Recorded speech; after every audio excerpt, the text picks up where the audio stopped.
TV KPM. Assalamualaikum dan salam sejahtera. Anda sedang menonton siaran Sukses SPM 2021 Didik TV KPM. Bersama saya Nurul Huda Abdul Aziz. Jadi, angka kes COVID-19 hari ini menunjukkan sedikit penurunan. Alhamdulillah. Kita berharap angka ini akan terus turun dan turun seterusnya membebaskan negara ini daripada COVID-19. Jadi adalah menjadi tanggungjawab kita semua sebagai rakyat Malaysia. Tak kira peringkat usia, kita semua perlu patuh SOP. Ingat, sentiasa pakai pelitup muka, betulkan jika tidak tepat, kemudian kerap membasuh tangan dan menjaga penjarakan fizikal sekurang-kurangnya 1 meter di mana juga anda berada. Jadi, hari ini kita akan belajar pendidikan seni visual. Pendidikan seni visual yang bagaimana agaknya? Satu seni yang mempunyai nilai estetika yang tinggi. Apa agaknya? Jadi sebelum itu, saya nak kenalkan guru kita yang akan berada dalam kelas Sukses SPM 2021 hari ini. Sama-sama kita saksikan profil guru hari ini.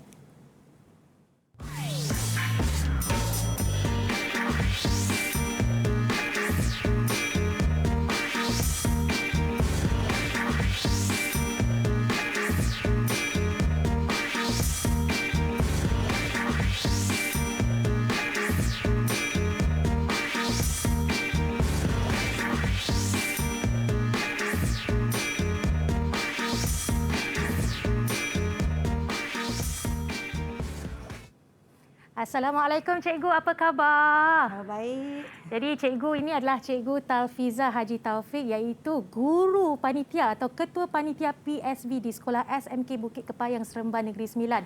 Jauh datangnya untuk ajar adik-adik semua dalam kelas pendidikan seni visual pada hari ini. Jadi mungkin Cikgu Talfiza boleh jelaskan kepada murid-murid apa agaknya yang kita akan belajar pada hari ini? Okey, baiklah. Hari ini cikgu akan mengajar tentang bidang kraft, iaitu kraft tangan, seni ukiran. Okey, memang sangat menarik. So stay tune. Okey, tentang bagaimana ukiran ni dihasilkan, apa yang ada pada seni ukiran ini. Jadi inilah yang kita akan belajar ya. Kita akan belajar seni ukiran. Jadi cikgu, sebelum itu kita tidak berdua, kita turut disertai oleh beberapa murid. Ya, betul. Jadi ayo kita lihat dan jumpa serta sapa mereka yang kini melalui aplikasi Google Meet. Assalamualaikum, apa khabar murid-murid semua? Hai. Apa khabar? Sihat? Suara mana? Apa khabar? Khabar baik, Cikgu. Okey. Jadi adik-adik semua, murid-murid boleh kenalkan diri, nama dan juga cita-cita. Kita mulakan dengan Diliana terlebih dahulu. Diliana. Selamat sejahtera Kak Yuyu dan Cikgu Tafiza. Nama saya Nur Diliana Bartisha Sari dari SMK Bukit Kepayang. Saya nak jadi doktor. Oh, nak jadi doktor, cikgu. Baik, seterusnya. Uvaraj, kenalkan nama dan juga cita-cita Uvaraj. Silakan. Selamat sejahtera cikgu dan kakak ayah. Cita-cita saya adalah sebagai seorang polis. Baik, ada yang nak jadi polis. Seterusnya, Intan. Salam sejahtera Kak Yuyu dan Cikgu Tafiza. Nama saya Intan Kisina binti Mak Fazil dari SMK Bukit Kepayang. Cita-cita saya jadi pembaca berita. Dia nak jadi sama pembaca cakap berita. Yuyu. InsyaAllah kita doakan. Ini semua murid-murid cikgu ya? Ya, saya. Okey, seterusnya yang bertudung kelabu ni. Silakan adik. Siapa? Oh. Saya ke? Ya, nama dan cita-cita adik. Salam sejahtera Cikgu Tafiza dan Kak Yuyu. Saya dari SMK Bukit Kepayang. Nama Wan Azwani binti Wan Azmi. Cita-cita saya seorang polis. Oh, dah 2 orang nak jadi polis ni. Seterusnya, Nur Syafia, silakan. Nama dan cita-cita. Assalamualaikum dan selamat sejahtera Kak Yuyu dengan Cikgu Tafiza. Nama saya Nur Syafia Nani binti Airul dari SMK Bukit Kepayang. Cita-cita saya nak jadi guru tadika. Oh. Alhamdulillah, ibarat lilin yang membakar diri ya, jasa seorang guru. Dan terakhir sekali, Anusha, nama penuh dan juga cita-cita anda. Hai, selamat sejahtera. Nama saya Anusha Tamila dan saya dari Sekolah SMK Bukit Kepayan. Cita-cita saya menjadi seorang lawyer. Oh, ya. Jadi juruterbang. Terima kasih adik-adik kerana telah memperkenalkan diri. Jadi cikgu, sebelum kita mulakan apa juga aktiviti pembelajaran dalam kelas sukses SPM 2021, kita perlu patuh SOP. Mohon cikgu gunakan gel pembasmi kuman terlebih dahulu. Cikgu dahulu. Baik, dan kemudian saya pula. Baik. Kita tak sabar nak tunggu apa yang kita akan belajar bila menyebut tentang seni ukiran. Kita akan kembali berehat seketika, cikgu. Kembali lagi selepas ini. Sukses SPM 2021. Didik TV KPM.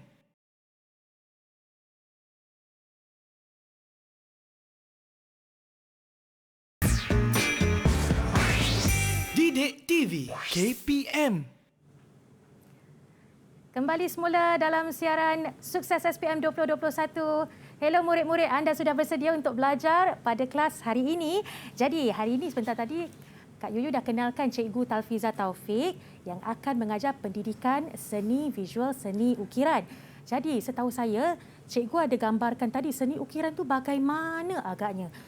Saya seringkali melihatnya di congkak, pintu gerbang dan juga rehal ya jika adik-adik membaca Quran atau mukadam. Jadi cikgu, hari ini banyak yang kita nak belajar tentang seni ukiran.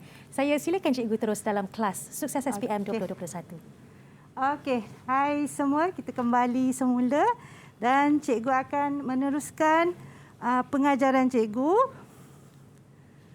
Okey, di dalam tajuk seni ukiran iaitu bidang kraft, bidang kraft. Tajuk 7 di dalam buku teks.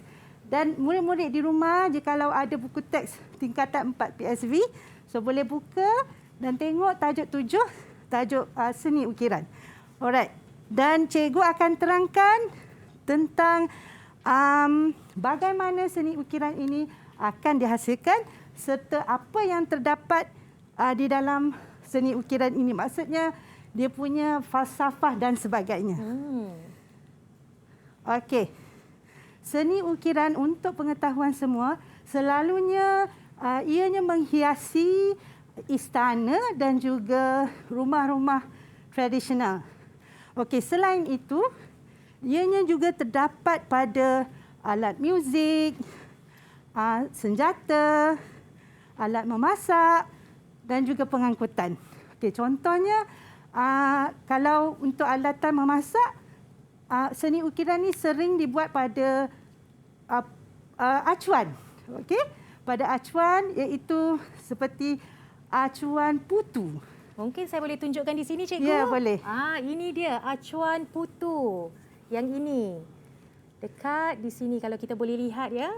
Acuan putu. Di dalamnya ada terdapat ukiran.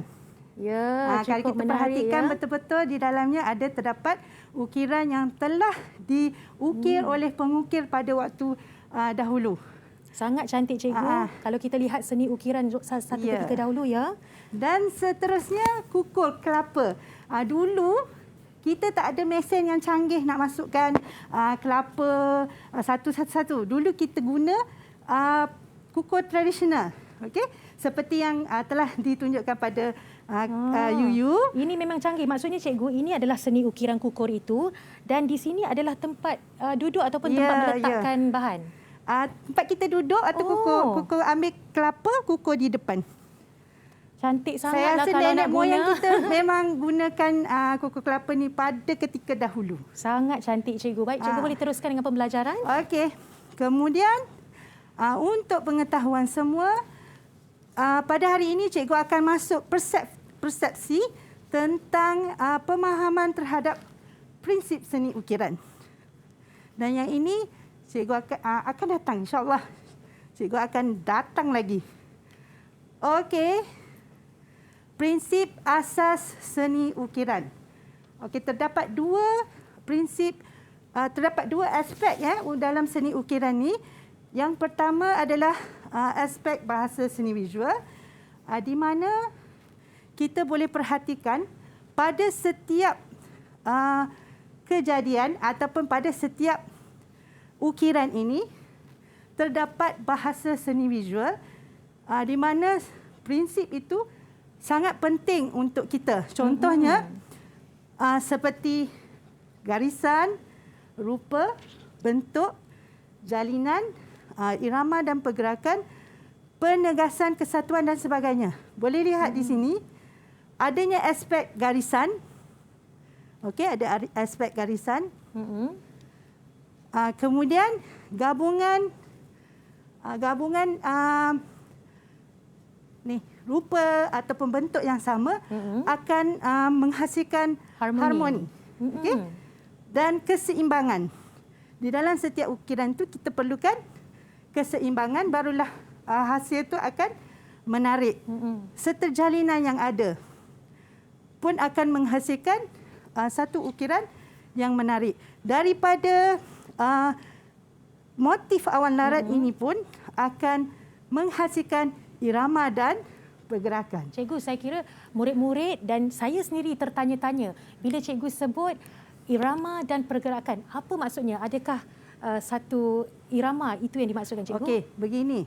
Daripada tingkatan 1, kita telah pun belajar tentang bahasa seni visual. Itu adalah salah satu topik yang perlu diketahui oleh semua pelajar yang belajar tentang PSV. So, irama dan pergerakan tu perlu ada di setiap karya. Tak kira ukiran ataupun lukisan ataupun catatan dan sebagainya. Ialah yang akan memperlihatkan seni itu ya, cikgu? Ya. Baik. Hasil karya yang menarik jika ada irama dan pergerakan. Seterusnya, cikgu, penegasan dan juga saya kira kesatuan sebentar tadi cikgu nyatakan. Okey. Kesatuan ni bila dia dah combine semua sekali aspek bahasa seni visual, so kesatuan tu akan timbul. Begitulah maksudnya melalui aspek bahasa seni visual. Itu sangat penting untuk pengukir menghasilkan ukiran yang menarik. Saya juga belajar ni aspek bahasa seni visual. Okey, kita teruskan, cikgu. Okey. Ini pula daripada aspek kepercayaan kaum. Okey. Untuk pengetahuan semua, ya anak-anak murid cikgu dengar Untuk pengetahuan kamu semua, dalam seni ukiran ni kita ada kepercayaan yang tersendiri. Mengikut kaum dan memang universal, persamaan yang universal daripada kaum Melayu, Cina, India dan juga kaum suku orang asli. Okey? Di mana kalau kaum Melayu ni selalunya mereka akan menggunakan motif flora. Yang begini, cikgu, motif flora. Ya, murid-murid betul. di rumah yang sedang menonton kelas kita pada hari ini bersama Cikgu Talfiza, ini motif flora. Lihat ada bunga di sini. Dan ini daun ke, cikgu? Ya, motif flora. Menarik. Jadi masyarakat Melayu gemarkan motif flora ya, cikgu? Flora dan flora fauna. Mereka masyarakat Melayu memang mementingkan aspek motif yang diambil daripada persekitaran. Okey, idea mereka bila mereka tengok awan ke, bila mereka tengok laut, so mereka gunakan motif itu sebagai idea untuk menghasilkan ukiran. Cikgu, lepas ni kita nak tahu lebih banyak lagi tentang inspirasi ukiran kaum India, kaum Cina dan kaum suku orang asli. Tapi kita berehat dulu seketika. Kembali lagi selepas ini Sukses SPM 2021 Didik TV KPM. Didik TV KPM.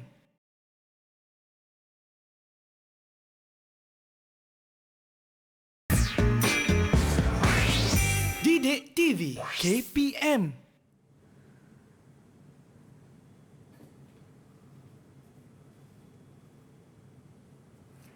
Hai adik-adik semua, anda masuk ke kelas semula. Yang berada di rumah, kekal fokus tumpuan kepada kelas kita pada hari ini. Juga yang berada di Google Meet ya, Diliana, Uvarash, Intan, Wan Azwanli, Nur Syafia dan juga Anisha.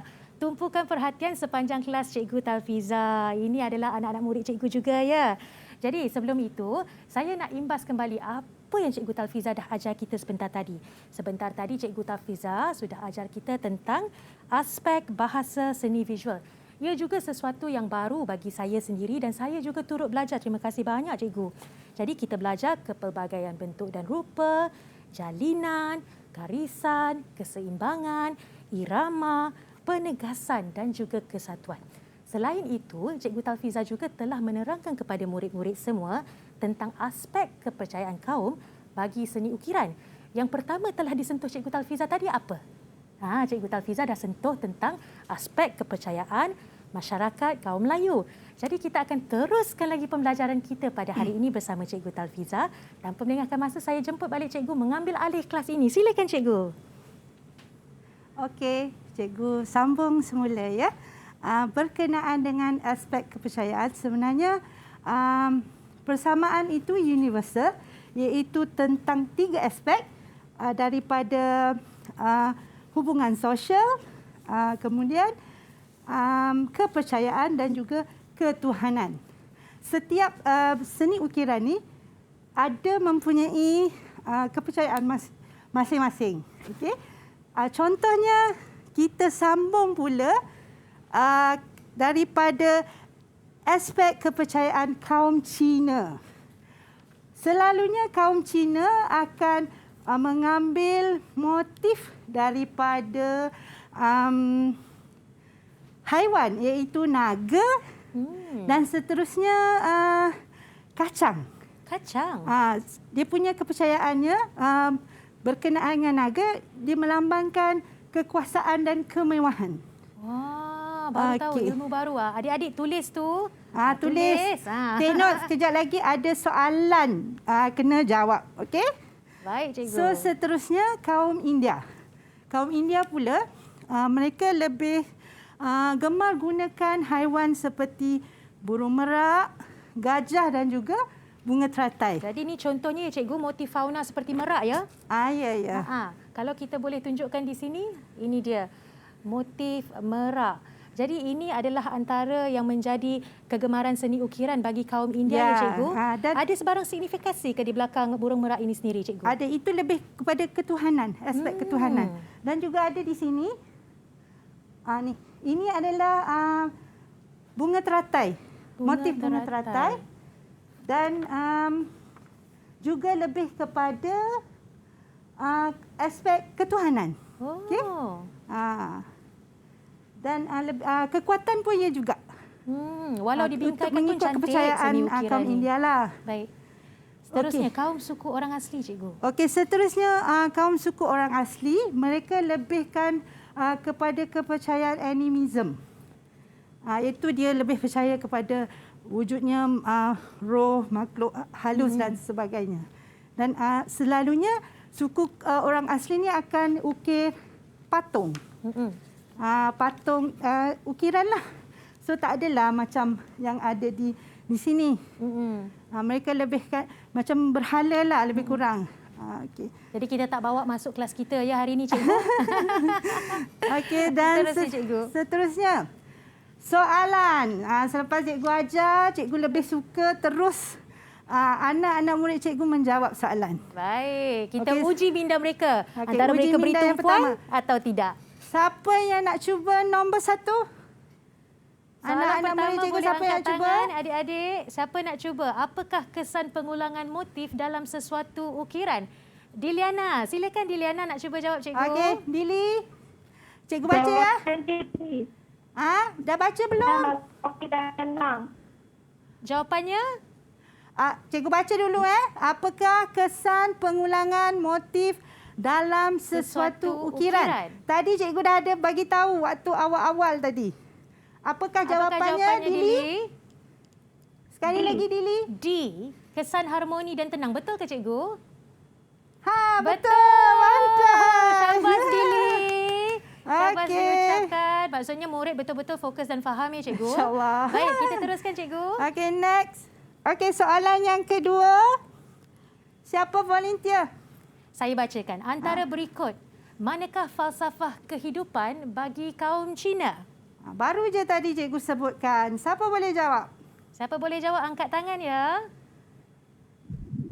Okey, Uvaraj. Ibaraj, Bagus.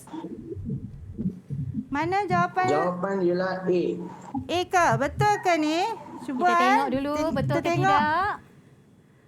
Betul. Okey, correct. Tahniah Uvaraj. Betul jawapannya. Motif naga melambangkan kemewahan dan kekuasaan. Ya, baru je tadi cikgu ceritakan tentang kaum Cina punya motif. Bagus, murid-murid hari ini berikan tumpuannya cikgu. Teruskan. Okay, so next. Alright. Seterusnya cikgu akan bercerita ataupun berkongsi cerita tentang alatan seni ukiran yang digunakan untuk menghasilkan ukiran. Okey, yang pertama mesin jigsaw. Mesin jigsaw ni dia lebih kepada untuk tujuan menebuk. Menebuk ukiran seperti ada di hadapan cikgu ni. Okey, ukiran untuk ditebuk, kemudian pahat. Pahat digunakan untuk menebuk juga. Menebuk, membuang dan melicinkan dasar kayu. Kemudian gandin kayu bertujuan untuk mengetuk pahat ni. Masa kita mengukir kan nak guna yang kita panggil pahat dan tukul tu ke cikgu? Ya. Oh. Untuk nak ukir kayu tu kan. Ya. Seterusnya pisau wali untuk membuat silat. Sekejap lagi cikgu akan terangkan pula apa silat dan sebagainya. Okey. Baik. Kemudian getar ataupun cetar digunakan untuk membentuk kayu peringkat permulaan. Dan gegasi kecil untuk memotongkan bahagian yang tidak diperlukan. Kikir pari untuk merata dan melicinkan ukiran. Seterusnya ketam kayu untuk meratakan permukaan kayu. Dan juga kertas pasir ataupun daun mempelas. Okey, itu untuk melicinkan yang last finishing. Oh. Okey, di sini pun ada mungkin cikgu boleh angkat. Kita Boleh angkat, tunjukkan kepada kamera. Itu alat seni ukiran apa cikgu? okey, ini bukan ketam sebarang ketam. Tidak boleh buat masak lomak gulai ketam sebab ini adalah ketam untuk Ukiran. Oh. Pertama kali saya tengok cikgu. Tetapi ketam ni hanya untuk diukir pada bahan kayu yang kecil-kecil lah. Okey. Kalau nak buat kayu yang besar, tak worth it lah kan. Sebab kecil. Okey, ini sesuai. Dan juga seterusnya, okey, ini adalah bahan untuk buat ukiran. Okey, ini ada wood carving knife. Okey, ini wood carving knife. Itulah pisau ukirannya. Ya, tapi untuk yang mini-mini lah. Sebab kalau untuk yang besar-besar ni, lebih sesuai gunakan alatan yang dah cikgu tunjukkan. Okey. Okey, faham tak murid-murid kat rumah? Faham semua yang berada di rumah? Semua fokus cikgu. So, ini adalah alatannya ya. Baik, sangat menarik. Okey, macam mana nak hasilkan. So, next. Cikgu harap semua faham. Nanti akan ada soalan keluar berkenaan dengan alatan seni ukiran ni. Cikgu penuh dengan elemen-elemen kejutan. Jadi semua murid yang berada dalam kelas Cikgu Talfiza mesti tumpukan perhatian. Kalau tak dapat jawab soalan uji minda oleh Cikgu Talfiza. Ya, Okey, kita betul. teruskan cikgu kelas kita hari ini. Okey, seterusnya ini adalah bahan. Tadi alatan. Tadi alat untuk mengukir. Tetapi kali ini cikgu akan tunjukkan bahan apakah yang sesuai untuk diukir oleh alat pengukir tadi. Okey. Ini adalah kayu Kayu-kayunya mesti yang sesuai. Contohnya yang pertama kayu meranti, kayu cengal, kayu merbau dan juga kayu jelutung. Dan cikgu tunjukkan tadi itu adalah daripada kayu jelutung. Cikgu, kalau saya boleh tanya, di antara cikgu bahan-bahan ini, yang manakah kayu yang lebih tahan lama? Contohnya kalau nak dihasilkan rehal. Okey, Bagaimana, tahan cikgu? lama kayu cengal. Kayu cengal. Memang dia akan tahan sangat lama. Okey. Dan untuk pemilihan kayu, kita kena pilih, cikgu nak bagi tahu sikit, petua nak pilih kayu. Petua nak pilih kayu, kita kena pilih kayu yang dah tua. Okey. Yang dah kering. Tak boleh yang basah sebab bila nak buat proses ukiran tu, kalau basah ukiran tu takkan jadi. dia kena buat atas kayu yang betul-betul sudah kering. Wah, ini ilmu baru. Bagus betul cikgu ni. Dan seterusnya setelah selesai kita mengukir, kalau kita nak cantikkan ukiran kita, kita boleh gunakan bahan kemasan yang telah ditunjukkan di sini, iaitu varnish ataupun shellac.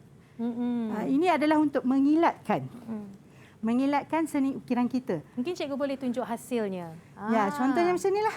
Yang itu yang sudah menggunakan varnish ya cikgu? Ya. Shellac. Shellac. Varnish ni dia lebih ke dalam. Dia sesuai untuk lantai sebenarnya varnish ni. Tapi shellac ni dia permukaan. Adakah perlu menggunakan pelbagai lapisan, beberapa lapisan atau sekadar satu lapisan calitan saja sudah memadai cikgu? Kalau beberapa kali lagi cantik.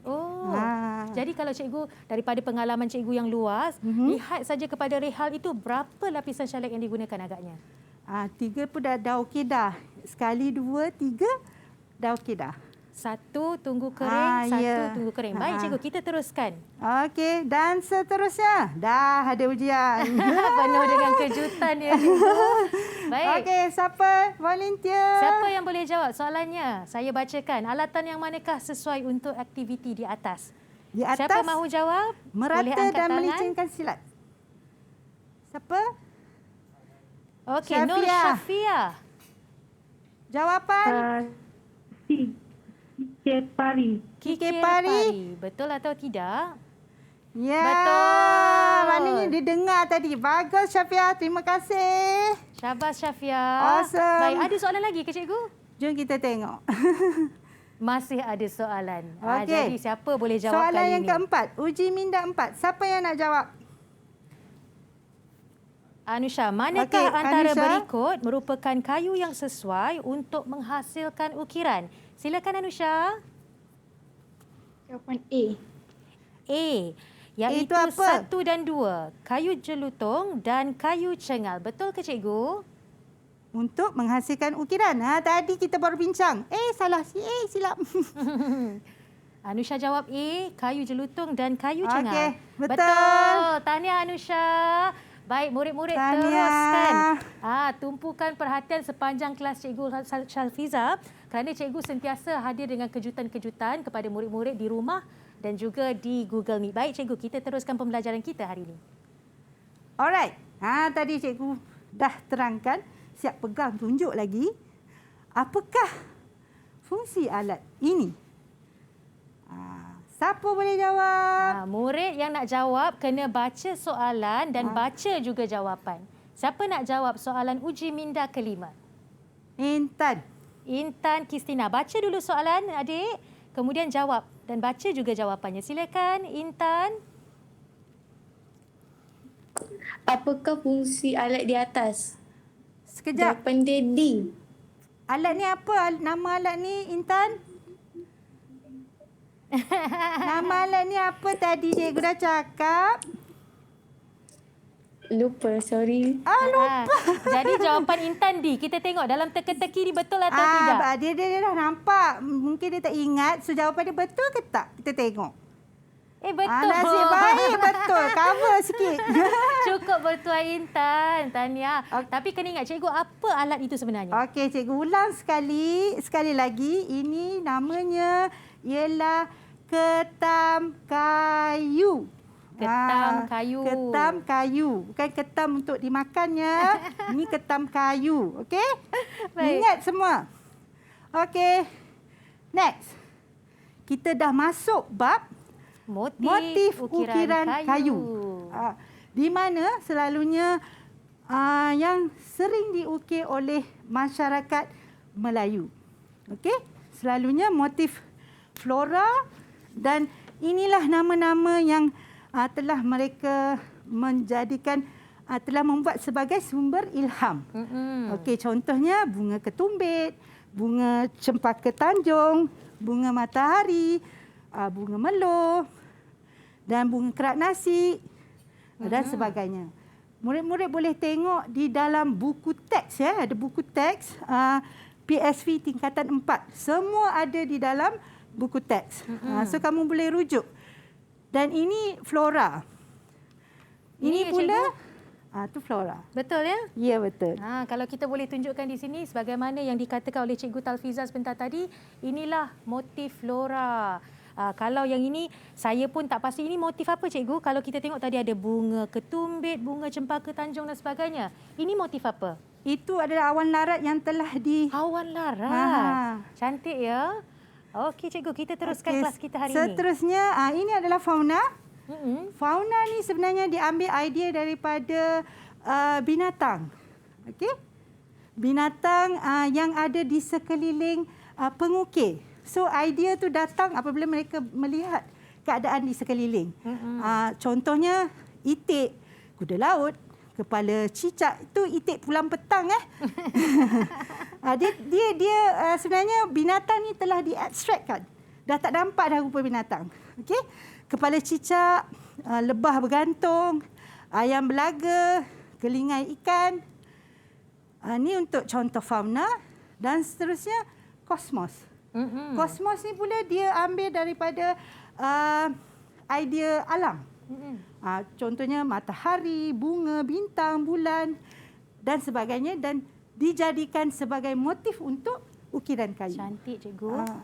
Dan inilah motif matahari ini tebal layar. Pada ukiran rumah tradisional. Okey. Ini kosmos dan seterusnya motif ukiran kayu geometri dan juga kaligrafi. Geometri ni kaligrafi kaligrafi dia lebih kepada untuk tujuan perhiasan. Okey, dan geometri ni pun juga untuk tujuan perhiasan juga.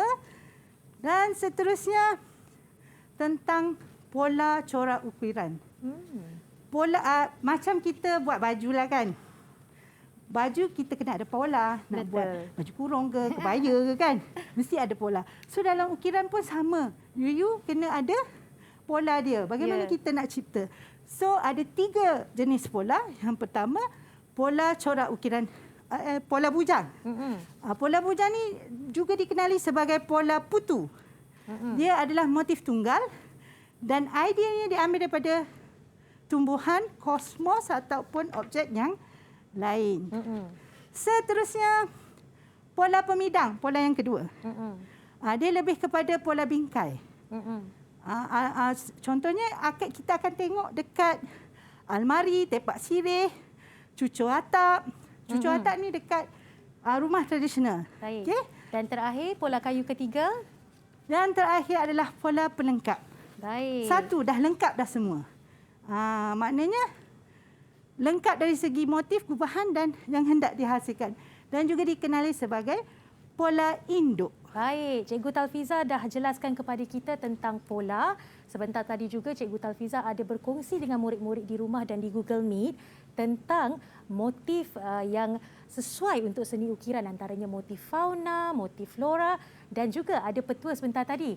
Kalau nak buat ukiran, mesti mencari kayu yang sudah tua dan kering untuk menghasilkan seni ukiran yang cantik. Jadi kita akan berhenti berehat seketika. Kembali lagi selepas ini bersama Cikgu Talfiza dan saya. Didik TV KPM.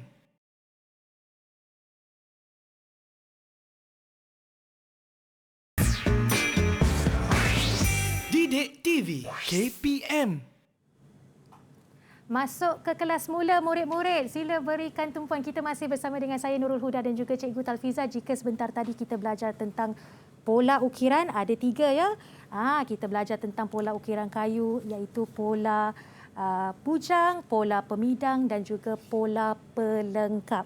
Sekarang Cikgu Talfiza nak ajar murid-murid tentang bentuk silat. Silat yang bagaimana Cikgu? Okey, baiklah. Cikgu akan terangkan tentang bentuk silat yang ada di dalam seni ukiran. Bukan silat gayung, bukan silat cekak ya. Tetapi silat yang ada di dalam motif ukiran. Baiklah, bentuk silat yang pertama ialah silat belah rotan. Okey. Kita boleh tengok ada terbelah. Separuh terbelah. Itu kita boleh kenalinya sebagai silat belah rotan. Okey, next. Bentuk silat yang kedua. Silat ni dia lebih menyerupai silat belah rotan juga, tetapi dia lebih leper dan rendah. Okey, kita boleh tengok dekat gambar rajah tersebut. Dan seterusnya bentuk silat yang ketiga iaitu silat serong. Corak ini dihasilkan secara menyerong, melengkung dan mencuram untuk timbulkan silat itu. Seterusnya bentuk silat empat iaitu silat dada tuma. Silat ni dia diukir lengkung di tengah bunga. Kita boleh perhatikan pada ilustrasi di TV ni, dan dia pun sama seperti belah rotan tetapi ada cembung dan dipelbagaikan. Okey, dan seterusnya silat yang terakhir iaitu bentuk silat yang terakhir ialah silat Minangkabau. Bila kita perhatikan bentuk tu, kita sendiri boleh kenal. Okey, seolah-olah melambangkan bentuk atap rumah orang Minangkabau. Okey. Dan next, sorry. Okey. Untuk ni ujian minda yang ke-8. Nombor 8. Siapa volunteer? Oh, laju angkat tangan. Dili angkat tangan terlebih dahulu. Dili, silakan jawapan. Baca soalan dulu. Baca dan jawab soalan. Baca dia punya jawapan sekali. Silakan Dili, baca soalan dan jawapan. Soalan dia tak nampak lah. Tak nampak? Apakah nama bentuk silat di atas? Silat leper. Betul ke A, tidak? silat Minangkabau, B, silat leper, D, C, silat dada tuma, D, silat serong. Jawapan Dili tadi, silat leper B. Betul ke cikgu? Betul. Baru je Tahniah, tadi Dili. cikgu terangkan. Good. Nasib dapat Gegar. tangkap. Teruskan cikgu. Okey. Seterusnya uji minda 9, nombor 9. Siapa yang mahu jawab, boleh baca soalan dan jawapannya sekali. Intan Kristina. Baik Intan, bacakan soalan dan bacakan jawapannya Intan. Boleh nampak? Tak nampak. Okey, saya bacakan. Berapakah bentuk silat yang terdapat dalam seni ukiran? A, 7, B, 4, C, 6 dan D, 5. Yang mana satu jawapannya Intan? Jawapan dia 5. 5. Betul ke? Kita tengok. Mari kita lihat siapa yang kena. Betul. Semua faham hari Okey. ini ya cikgu. Okey, kita teruskan pembelajaran kita pada hari ini cikgu. Alright. Okey, tadi kita berbicara ataupun bercakap tentang bentuk silat. So, cikgu akan jelaskan pula tentang jenis ukiran kayu. Okey. Jenis ukiran kayu ada 5. Right, ada 5. Yang pertama adalah ukiran layang. Di mana ukiran layang ni, ukiran dia hanya digores. Tak perlu tebuk dalam. Okey, hanya digores, ringkas sahaja. Kemudian selanjutnya dihiasi pada almari dan katil. Okey. Seterusnya jenis ukiran yang kedua, ukiran tebuk timbul bersilat. Di mana kita boleh perhatikan yang cikgu ceritakan tentang silat tadi. Ni silat. Nampak tak dia ada menyerong tu? Ya, nampak. So ini kita panggil bersilat. Baik. Jadi tebuk timbul, dia hanya timbul sahaja.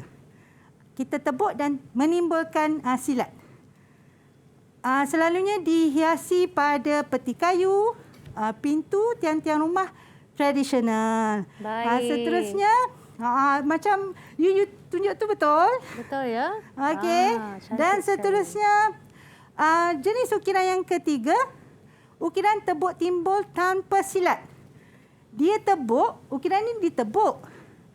Timbul tapi tiada silat. Maknanya tak ada serong ke, leper ke, Minangkabau ke, tak ada. So dia flat sahaja. Okey? Baik. Seterusnya, ukiran tebuk tembus bersilat. Maknanya ukiran ini dia tebuk sehingga tembus.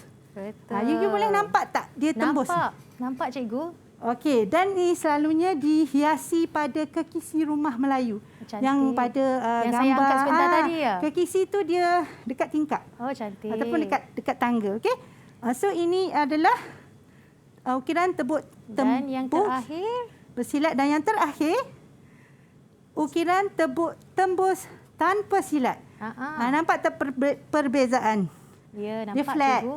Dia tak Betul. ada silat yang telah cikgu ceritakan tadi. So dia dasar permukaannya rata, tiada silat dan selalunya dihiasi pada kekisi juga serta perabot dan cucuk atap. Baik cikgu, kita akan langkau soalan uji minda. Kita terus saja kepada proses seni ukiran. Okey. Nak tahu proses seni ukiran? Teruskan cikgu.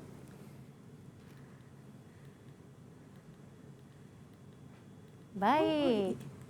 Okey. Dan cikgu terus pergi kepada proses seni ukiran. Yang pertama, kita mesti cari kayu, bahan kayu.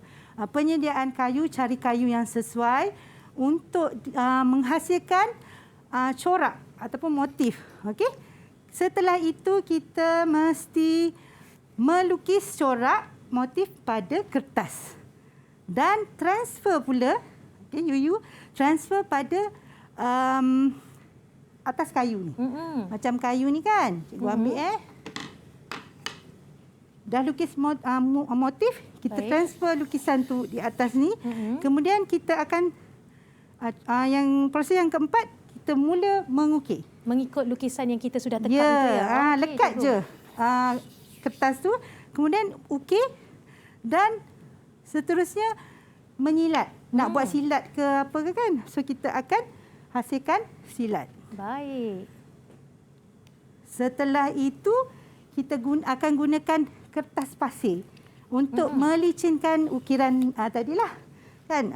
Seterusnya bila dah siap, barulah kita gunakan shellac untuk mengilatkan ukiran kayu. Baik, selesai sudah kelas kita hari ini. Banyak sangat yang kita belajar. Terima kasih banyak Cikgu Talfiza kerana sudi bersama kami di Sukses SPM 2021.